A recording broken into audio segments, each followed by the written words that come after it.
I'd like to take a moment and thank today's sponsor, Haggard Pharmacy. If your horse is struggling from ulcers from time to time, they've got some good news for you. Reline GI by Haggard has a new and improved formula, and scientific studies show that it definitely improves gut health. So what's new about Reline GI? It's made with a new beta-glucan that stimulates the immune system to work on targeted areas of horse's stomach. Plus, there's also a new price that can save you nearly $100 a gallon. Visit resolveit.com, RESOLVET.com,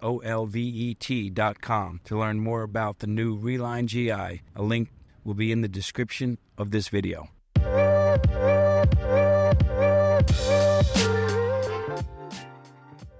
I know what your career is all about, but we are talking to a big audience that some people have no idea of what goes on in the racing industry. So having you on today where we can talk about some of maybe the starlight spots of your career. As a Hall of Fame jockey for a lot of years, which is really great. There and an amazing amount of graded stakes wins. I mean, it's incredible. Yep. When you read up about you, it's just Kentucky fantastic. Derby win. Kentucky Derby winner and stuff. So I'll ask you a question. Tell me about, let's tell our viewers about maybe the horse that you fell in love with the most riding.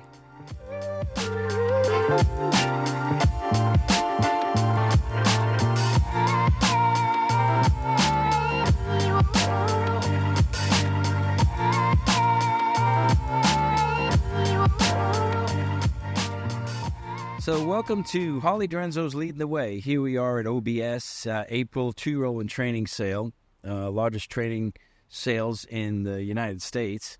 And today we have with us the most, for us, number one jockey in the world. I mean, when I saw him the other day, I lit up and I was excited about meeting José Santos. So welcome to the Leading the Way podcast.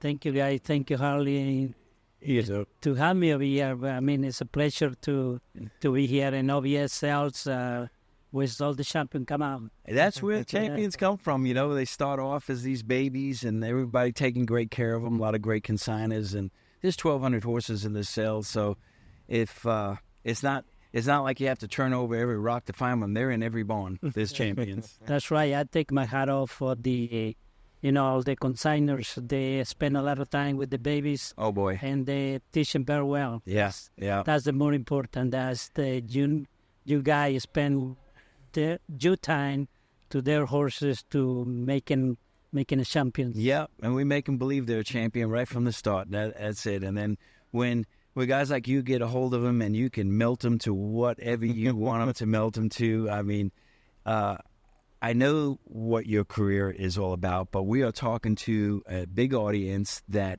some people have no idea of what goes on in the racing industry. So having you on today where we can talk about some of maybe the starlight spots of your career. As a Hall of Fame jockey for a lot of years, which is really great. There and an amazing amount of graded stakes wins. I mean, it's incredible. Yep. When you read up about you, it's just Kentucky fantastic. Derby win. Kentucky Derby winner and stuff. So I'll ask you a question. Tell me about, let's tell our viewers about maybe the horse that you fell in love with the most riding. Well, it's probably a hard question. It is a hard question because I rode maybe 13 champions. Yes. And that's amazing. And I have one horse, believe me. Definitely, people ask you if you ever win the Kentucky Derby. Let's say, yeah, I won the Kentucky Derby in Funny-Side in 2003. And they ask me, that's your favorite horse? Gotta be. Yeah. Well, he's up there in the ranks. He's in the top, believe me, because my favorite horse was a horse named Manila. Oh, yeah. Manila. So, yeah. Mike Shannon. Yeah, Mike Shannon. Yeah, that's right. And he won the British Cup in 1987. And he was my first British Cup horse I've been winning. But at the same time, he have a harness champion. Yeah. He won from a mile to to a mile and a half. Wow. What a horse he was. Really? He's, it's, in racing, you have to keep people happy, and the only way you keep people happy is winning. Yes, sir. And got lucky to ride Manila 5 times and win all 5 times. Really? Yeah, so- all 5 races. So Mike Shannon's not mad at you. No. So now Mike has been a big supporter for racing. Yeah. And he been in the business for many, many years. And people that support the racing, they should be always have a good horse. Yeah. And, anytime. We see Mike Shannon every day here because he's still out pounding the pavement here, looking for great horses because it's such a passion. He loves it. Yeah, he doesn't have to do that. He does it because he wants to do it, on that. And I think that's what we, Randy and I always get to think that most people that are in this business do it because they love to be in it. Well, you gotta love horses, animals, to be in this kind of business is so special. Thoroughbred, in general, horses, they are so special. And when you have the passion and you spend your time, 24/7, Right. and this Thinking about business, man, is you gotta love it. Yeah. Yeah. And the owners of the horses are pretty special, too, because they love the horses, even though they don't know how to handle them or to touch them or to pet them. But they have a love and a passion, and they would do whatever it takes to keep their horse comfortable, isn't it? Well, if it's not for the owners, None of us are. probably, yeah, that's right. That's right, yeah. We need new blood in this business. That'd be great. And I know a lot of people, like old-timers, they used to have they only stable 40 horses. Right. And then the son, they come out and they keep doing the same thing. And now it's different time. We in the 2024 now, and we need some new ones. Yeah. So we can teach them how handling the horses, how the beauty of this business. And in my opinion, when I used to ride, I lose 10 races in a row, and I win one, and I forget about it. Back up again. Yeah, Right. Right. Same with us. And we can go through a sale and then have, all these horses sell well or perform well for us, or go through a few of them that just aren't, and all of a sudden that one makes you forget about everything else. And That's right. on that, we've been fortunate enough to have a lot of graded stakes winners as well, but not near how many graded stakes winners that you rode. Yeah. I got a little thing here that tells me how many numbers here, and 327 graded stakes wins. Really? That's incredible. Yeah. What, did you just quit riding last week? I wish I could still ride it, but I started very young. I started when I was 15 years old. And I came to American... From Chile. From Chile. Yeah. Came to America in 1984 to racetrack, called the racetrack. Oh, yeah. My favorite places. I love Calder. And that place is like a bridge for pretty much all the Spanish people that come from Panama, Puerto Rico, Chile, Peru. Right. We established there for a year or two, and then we marched to different places. I got lucky, went to New York. Yeah. And other guy go to Maryland, California, and a lot of champion riders that came from Calder. Yeah. And it was a very beautiful bridge. Yeah. It was, because they're not there now. Not there anymore. Yeah, we missed Calder. That was one of my favorite places to train. That's right. Love Calder. Yeah, that was pretty special to us, Calder. Even racing. Yeah, racing. We love Calder. On that. 617 stakes wins. And I'm going to ask you a question, though. I see on my notes. You said no question. I know. 7 times Breeders' Cup winner and Phillies juvenile. You like riding babies? I love to ride babies. Yeah. I used to love to ride babies. Probably that was one of my favorites,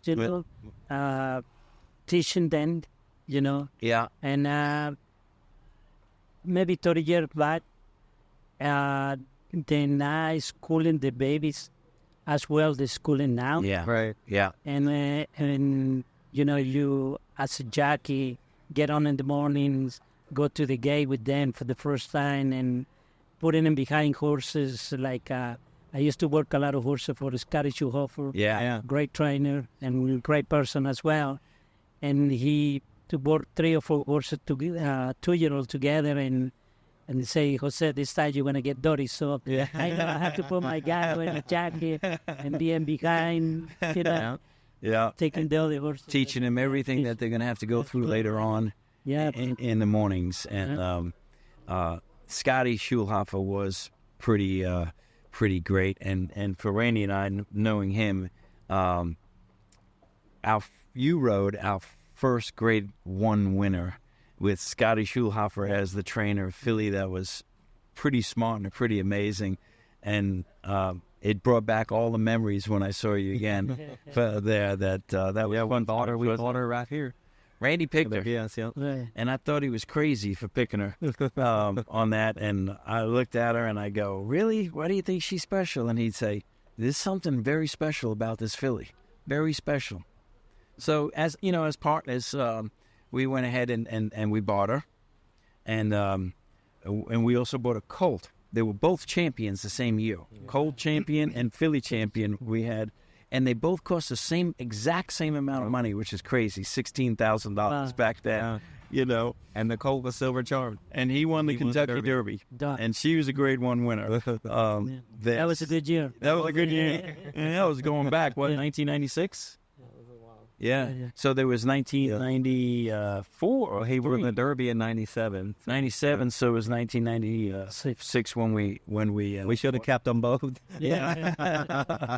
Yeah, that would have been a really big plus for us. But the filly was important to us, and she broke her maiden by 17. Yeah, well, just the owners of that filly was just, they were some of our, best clients, best friends we probably ever had that we owned horses or so forth. The folk was named Harry and David Faustine were their names, and they trusted us totally, and we just enjoyed having a great time with them. And I think a lot of our viewers don't know what a great time it is to have a racehorse racing and going to see that horse in the winner's circle and how proud the horse is in the circle. Isn't that? Do you feel them like blow up, how proud they are when you're sitting on them? They know when they win. They know when they win. That soon they get into the winner's circle, those horses there. They take the picture very proud. Yeah, they do, because you never see them act up in it. They stand there proud. They kind of show off. And I can imagine when they put that big blanket of roses on your horse, that moment. I experienced one in my lifetime. When the rose went over my lap, when the horse neck was never forget it. Will you? No. I remember.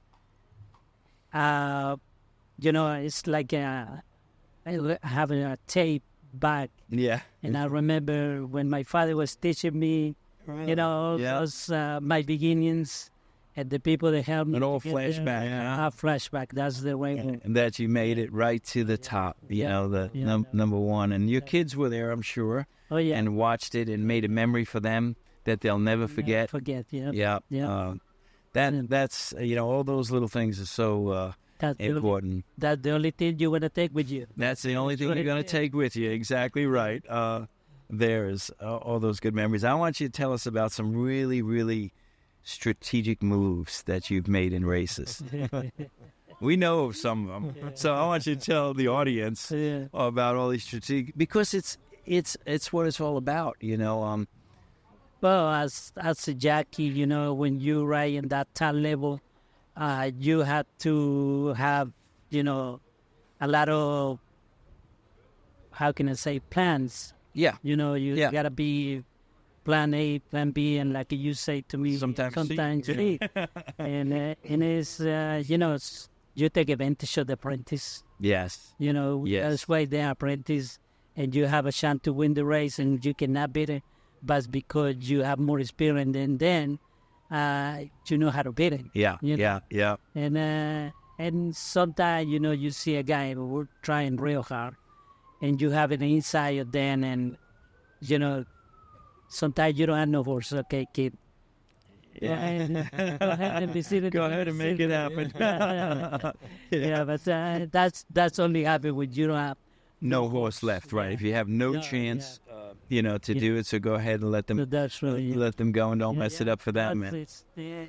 It's a lot of fun to be in the jockeys room with all the jockeys and I rode with, which is I can count probably 30 of them. They are in the Hall of Fame. Yeah.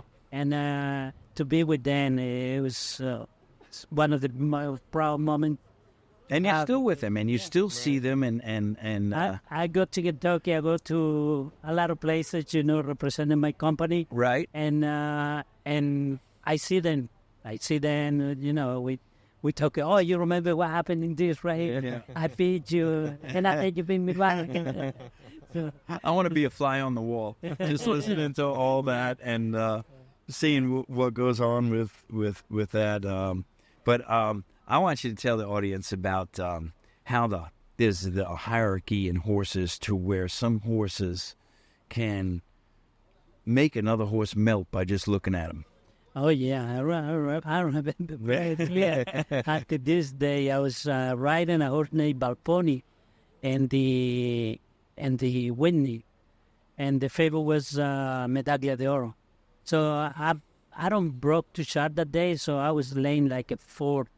And Saratoga track is very good for the speed, so I make my move a little premature and stay in contact with them around the turn. Right. So I know I have a plenty horse, to go by the leaders. And I got to Medaglia de Oro, and only one time in my life I saw a horse looking in the eye. I saw Medaglia de Oro looking at Balponi, and he backed up. Really? Happy Dan. Yeah. Like said, don't bother coming because I'm going to beat you no matter what. Oh, boy. So now in the Breeders' Cup came in Chicago, and Medaglia de Oro was there again. Say, Jesus Christ. Now, what am I going to do to beat this horse? Yeah. So I was laying a little far back, but the track was playing perfectly for Balponi, because Balponi was a son of Cristo Clarence. Right. Yep. Cristo Clarence loved the mud. Yeah. Right. And that day it rained a lot, so the ground was pretty wet underneath. And I was laying about 4 feet, and Victor Espinosa was riding a horse for Bob Buffalo, and he saw Medaglia de Oro come, and he switched the stick. When I saw that, and I said, this guy is going to push Bailey to the outside. This is going to be my opportunity to don't go outside. I'm going to go inside. So I put my time there. Wait.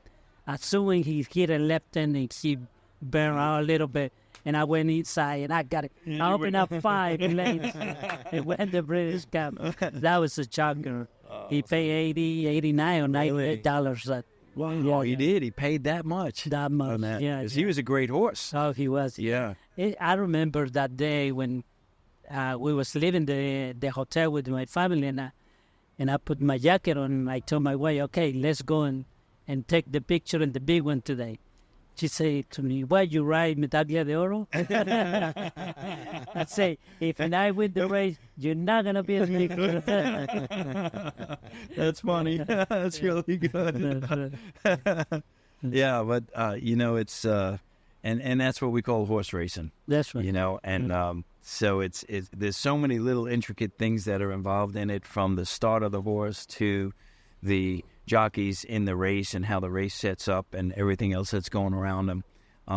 But, my hat goes off to you to have to be so excited to be in the Breeders' Cup riding, and it's not very long, a minute and change on that, and having to see all these things and make decisions. Yeah.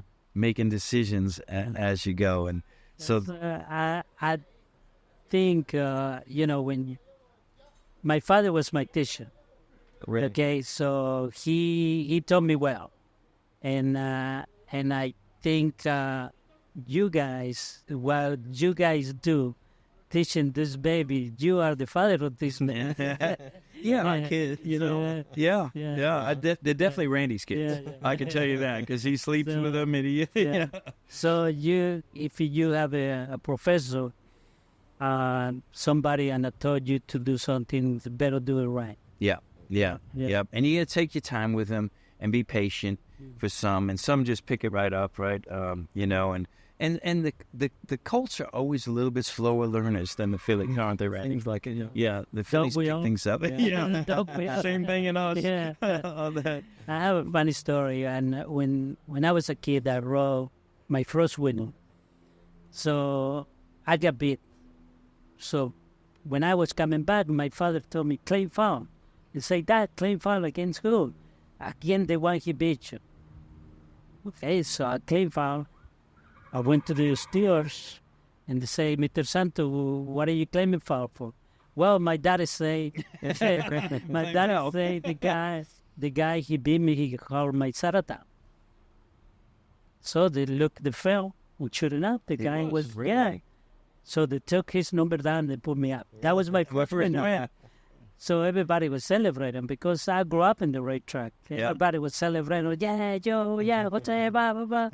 And my father came and gave me a kick in my butt so hard. He said, next time you put attention. Yeah. That was my congratulations for him. But it was a good lesson. Oh, yeah. Because then you started thinking. That's then right. You start thinking. Yeah. Every move is thinking. That is a good story, by the way. And so I asked you which was your favorite horse. You told us Manila as a colt. And I know what Randy's going to say. Go ahead, ask him. Who's your favorite filly? You know you have to answer Stormy Blues. Yeah. Well, I rode a lot of good filly, you know. I rode as a 2-year-old. I'm sorry to... It's not Stormy. It was Meadow Star. Meadow Star. Yeah. Yeah. It's a 2-year-old. Meadow Star was one of the greatest 2-year-old filly I ever rode. Who trained Meadow Star? Little Jolly. Yeah. Oh, that's right. Yeah. Leroy Jolly. Yeah. Leroy Jolly. He trained Manila too. I trained Manila. Yeah. Yep. I have a lot of... You trained Ruffian. Ruffian, All this pressure. Yeah. We had one of her babies. Yeah. And her name was really a Meadow Star. Yeah. And she was really a Meadow Star. I can tell you a quick story about her. Frank Gomez. You remember Frank? Yeah. From Calder? Frank would walk in our barn and he'd say, okay, which ones you want me to buy? So we would just bring some horses out and say, these are the ones for you, Frank. They fit your program. And he'd buy them just like that. So he bought this filly from us. And she had an abscess during the time, and she was limping. We had a foot wrap. She said, it's an abscess. If you take it to the barn and it doesn't get better, you just bring it back.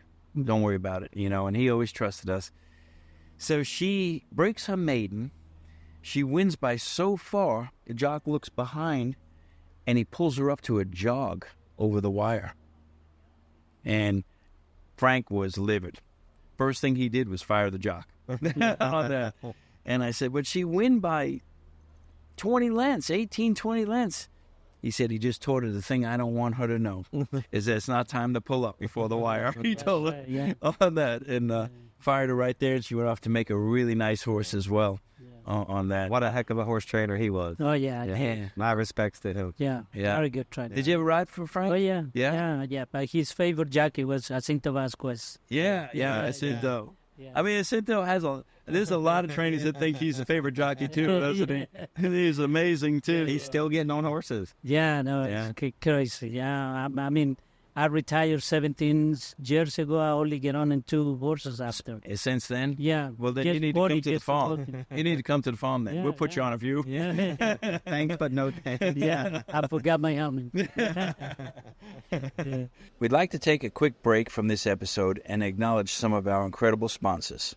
We want to express our deepest gratitude to OBS Sales, More Play Racing, Spurs Chop House, Brookledge Horse Transport, The Green Group Consultants, Advanced Equine Nutrition, Performance Equine Veterinary Care, Equine Innovative Performance Center, Essentra Insurance, and Mid-Florida Credit Union. Their commitment to excellence inspires us every day. Thank you for being the driving force behind this episode of the Leading the Way podcast. For more information on each sponsor, please check out our links in the description of this video. More Play Racing, a rising force in the world of horse racing. born from passion, forged with precision and relentlessness. Moreplay Racing sets the pace in the pursuit of victory. Moreplay Racing isn't just joining the race, we're reshaping it, fueled by the collective strength of our dedicated team. Our commitment to excellence is grounded in our training, strategy, and determination, all with an unmatched frequency. Follow us on our journey at moreplayracing.com. Well, yeah, that's it. So now, you run through your amazing career. There's probably stories we can tell for the next 2 hours, 5 hours of a million stories and on that.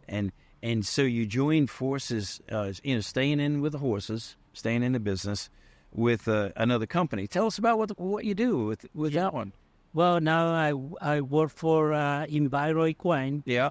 Which we sell supplements. Mm-hmm. So I bet you it's more like you work with, or they work with you, because they're pretty lucky to have you as their sponsor. Yeah, but I know a lot of people. A lot of people open a lot of doors for us, and we sell quality supplements. That's more important, because it is important to have the supplement the horses when they are young. Yes. You have to start them when they are babies, because you need stronger bones. Yep. It'd be very surprised to me if people don't use supplement when they're young.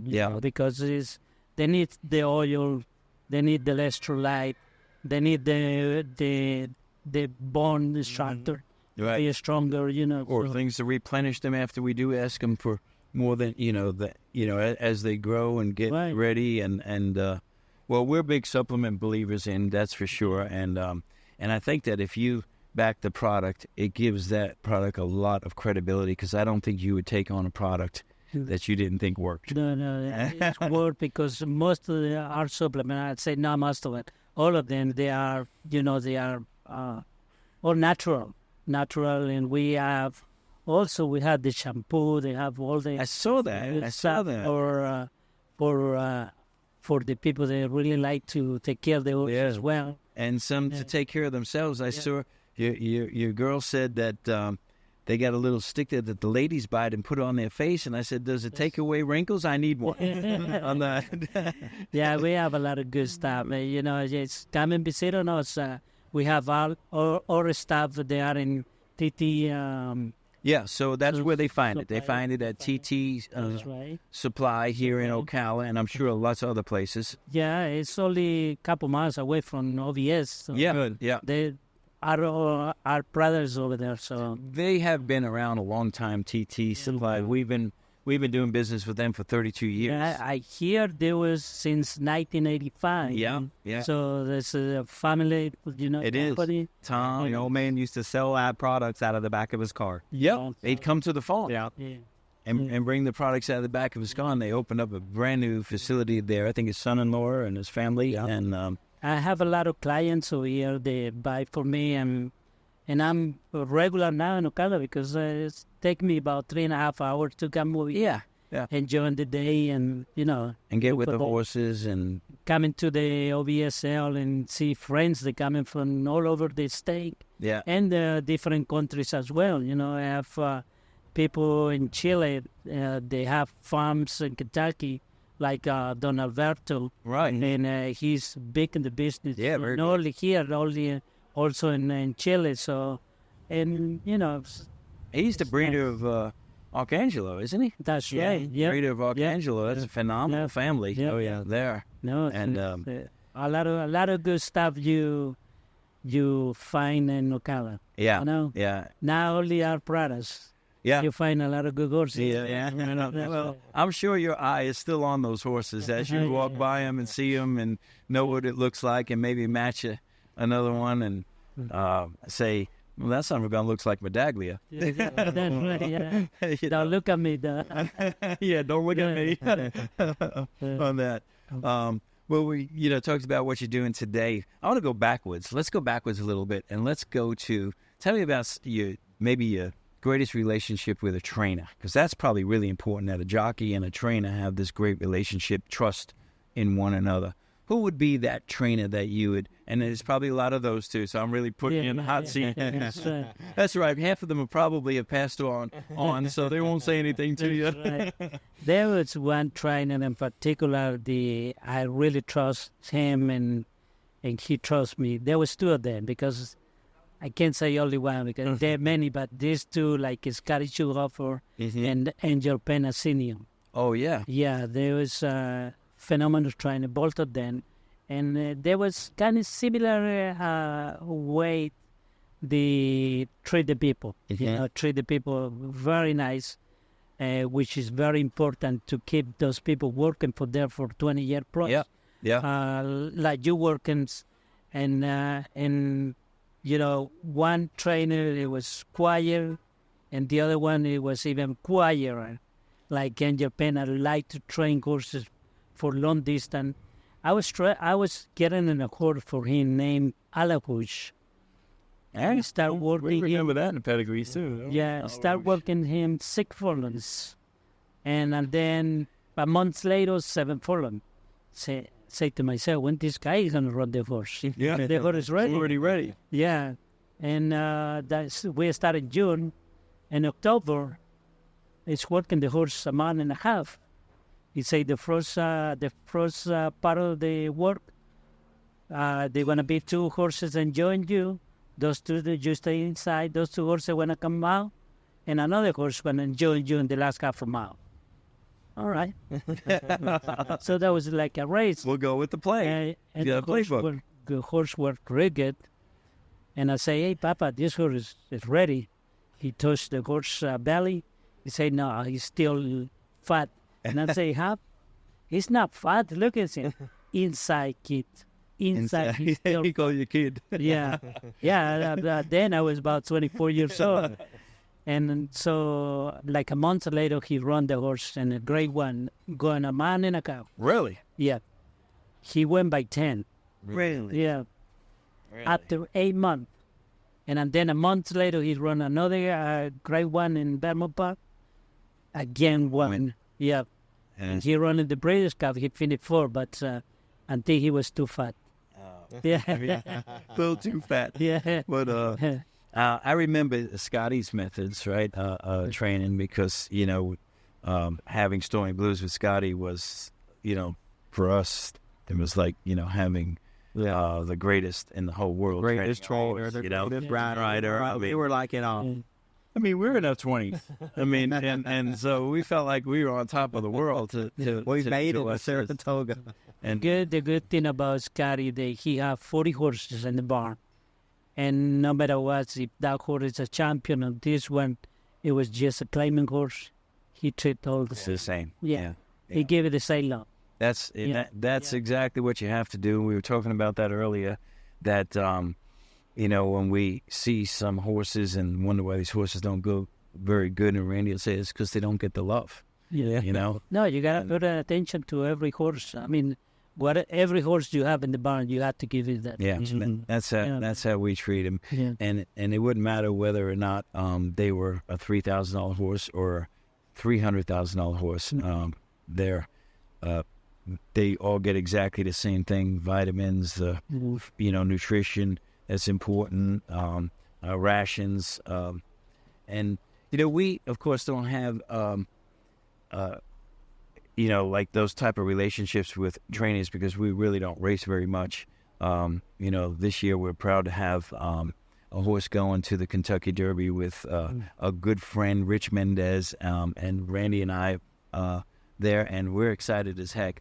But it's taken till I'm be 65 years old this year. You never know. You never know when you're gonna have the opportunity. I mean, our trainer's 31. Yeah, and our trainer's young. Yeah. He's half our age. Yeah. But we've had 11 Derby contenders and several winners and second, and lots of excitement with him. But we always sold them. We've never owned a hair on their back when they run in the Derby. So this year it's been a lot of fun for Randy and I to see the other side of things and how things are going, and the relationship between the trainer and the jockey and stuff like that. And I'm going to tell you what, it's the most fun thing that we could ever do. We've been on top of the world with this. Yeah, wait until you get to Churchill. Then. Yeah.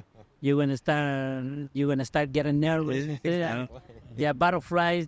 Yeah. Well, I have them now. I don't even have to wait till I get to Churchill. I have them now. But I'll tell you a funny story that Wayne Lucas had said to us. We had Wayne on our podcast, and he said that he had Eugene Klein. And Eugene Klein's biggest goal was to win the Super Bowl. You know, he owned the Chargers, San Diego Chargers, and he wanted to win the Super Bowl, win the Super Bowl. And when he won the Kentucky Derby with winning colors, a filly, he said to Wayne, I no longer need to win the Super Bowl. This is the most exciting day of my life. That's the first thing he said. He said, I already won it, and he never had to worry about winning the Super Bowl on that. That's great. Yeah, it is. Cause it's so exciting. I mean, to be in the Kentucky Derby is so exciting. I mean, as a jockey, trainer, owner, grooms, whoever take care of the horses, the winner horse, forget about it.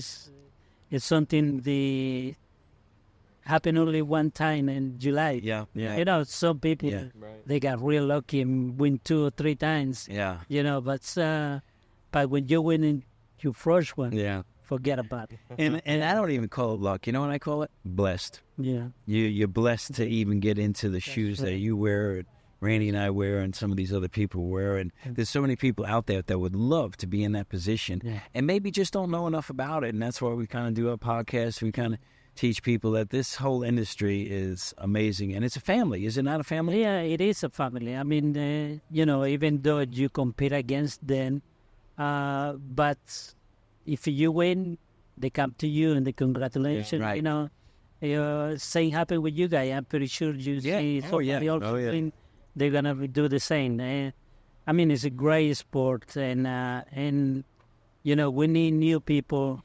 And I know there's a lot of people there. They want to be in this business, but they don't know how to get here. They don't know how to get there, right. So, you have to get the white people to teach you how to do it, and you'll be in it. And you're going to really, really enjoy it, because they say it's the sport of the king. I mean, anybody can be in it. You can be what you want to be. Right. Yeah, because we never thought, growing up where you came from and being poor from a poor family, and same with Randy and I, that we'd ever think that we'd be playing in the same sandbox as the Kings. That's right. Yeah. And we are. Yeah. You know, there. But so I just we want to say to everybody, if they can meet up with somebody like you and talk to you, and if you gave them the chance to hear your stories, it would make a difference in their life. That's right. You know, it's so many stories. Not only jockeys they can tell, trainers and owners' experiences and this business. And I'm pretty sure, they have some bad experience, but there are a lot of great experience. Yeah. Believe me, there are a lot of great experience. And there's more great than there is not. And I know that some things happen, and athletes get hurt, football players get hurt, baseball players, all that. But, and so do horses. And when it happens, we all hurt. We're all hurt. The whole team hurts. The groom hurts. The rider hurts. Definitely. But it's nothing we can do about it. It's part of the sport. It's part of life. We lose family. Yeah. You lost your parents, at one point in your life, and it hurts. Totally. But it's the way it goes. Yeah. And one day we all meet up again. That's right. After that. But so we talked about Enviro a bit, but let's tell the audience that if they can't get it at TT, is there a website they can go and order it on? Yes, there's EnviroEquine.com. Okay, so you find it at Enviro. Yeah, or they can reach to me. Yeah. It's easy to find me. Yeah. Of course, you're a movie star. We online, we in the TT and myself. We have a lot of good people working for us, and you got your order, and we made it happen. Yeah. We made it happen to be in your step door. Well, I'm going to go out on the line and say that if I think that Jose Santos stands behind a product, it's got to be a good product. So Enviro Equine Products, you can get it at enviroequine.com or just call Jose and be able to find it. And if you can't, you find us. We'll tell you where to get it on that. We thank you for that. But thank you for joining us today with it. And it's actually our pleasure. Yeah. I couldn't wait for Randy to get off the pony that day so he can meet up with you again because you brought some great memories back to us. I thank you guys to have me here, and always great to get your memories back, and makes you feel good, doesn't it? It made you feel good to talk about it. Yeah, it does. Talk about it, and sometimes you say, "Wow, I did that." Yeah. Really me. That really happened to me. Think yourself. How lucky you are. Yeah. Right? You mentioned Crypto Clarence. You wrote him. Yeah. Criminal Type. Was that a Lucas? That was Lucas. That was Lucas. Calico Farm. Yeah. Criminal Type. What a horse he was. Yeah. And he was a horse of the year. He beat them the same year. He beat Sunday's Island and Easy Going. Really? So he beat the 3-year-old champion. Yeah.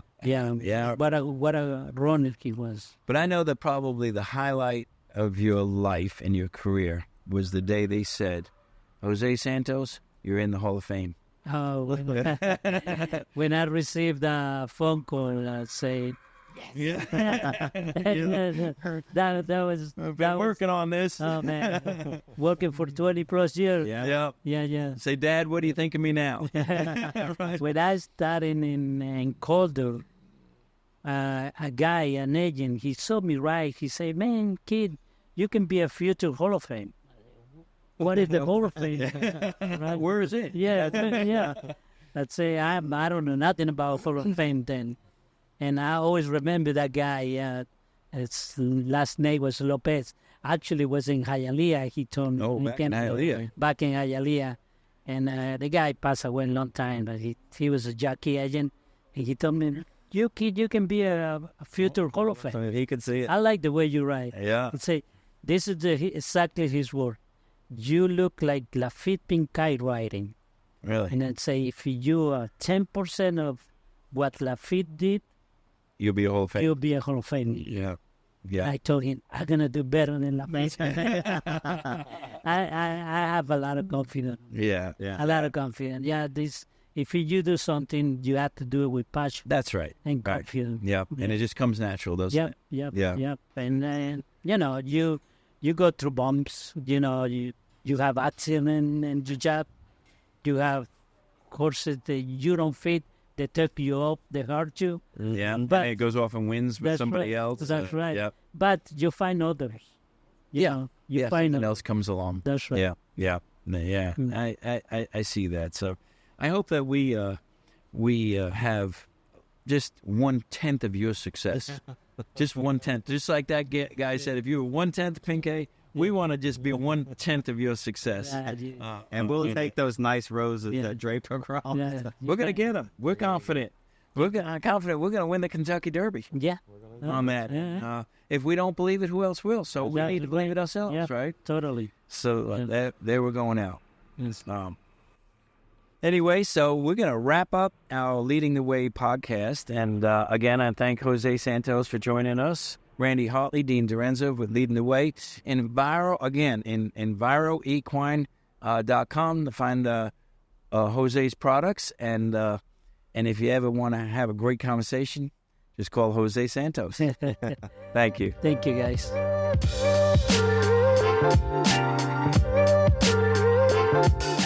I'd like to take a moment and thank today's sponsor, Haggard Pharmacy. If your horse is struggling from ulcers from time to time, they've got some good news for you. Reline GI by Haggard has a new and improved formula, and scientific studies show that it definitely improves gut health. So what's new about Reline GI? It's made with a new beta-glucan that stimulates the immune system to work on targeted areas of horse's stomach. Plus, there's also a new price that can save you nearly $100 a gallon. Visit Resolve It resolvet.com, resolvet.com, to learn more about the new Reline GI. A link will be in the description of this video.